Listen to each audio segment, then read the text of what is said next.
Kabisote, kabisote, kabisote. Isang lutong kapampangan ang gagawin nating atake dito sa spare ribs natin. Ito yung isa sa mga niluluto ng matatanda sa Pampanga na nakikita ko tuwing merong handaan. Kaya pala naaaliw ako sa panonood nung kabataan ko dahil magagamit pala ni Kabisote sa pagluluto niya ngayon. Kaya wag na natin patagalin pa, samahan niyo ako Kabisote. Meron tayo ditong 1 kilong spare ribs. Timplahan lang natin ng suka, toyo at paminta. I-marinate natin for 1 hour. Okay na yan. Ayan naman yung gagamitin nating mga aromatikong pampalasa. Hiniwa lang natin ng maliliit na ganyan ang itsura Kabisote. At syempre sa isang mainit na kawali, isisir natin isa-isa yung spare ribs natin. 1 minute lang per side para makuha mo yung ganyang itsura ng spare ribs natin. At sa same pan, dyan na rin tayo magigisa. Nakita mo yung browning sa kawali?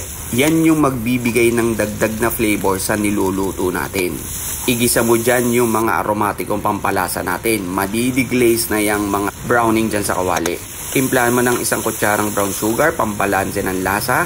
At lagyan mo ng sariwang giniling na paminta. Sundan mo ng 1 kutsarang tomato paste at imekos-mekos mo lang. Hanggang sa makuha mo yung ganyang itsura ng magiging sarsa natin Kabisote.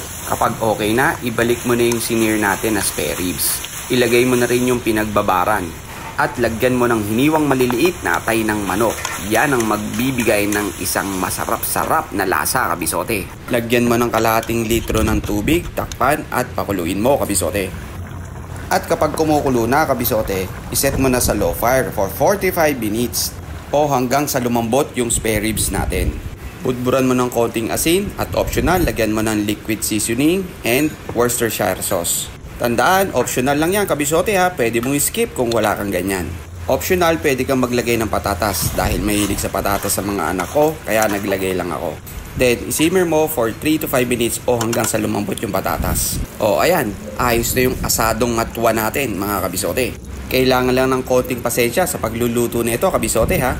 Dahil kapag napalambot mo talaga yung spare ribs, ay napakasarap niyan, Kabisote. Tapos, may side dish ka na sili. Taksyapo na, kanyama na po. O, ano pang hinihintay mo, Kabisote? Tara, kakain na!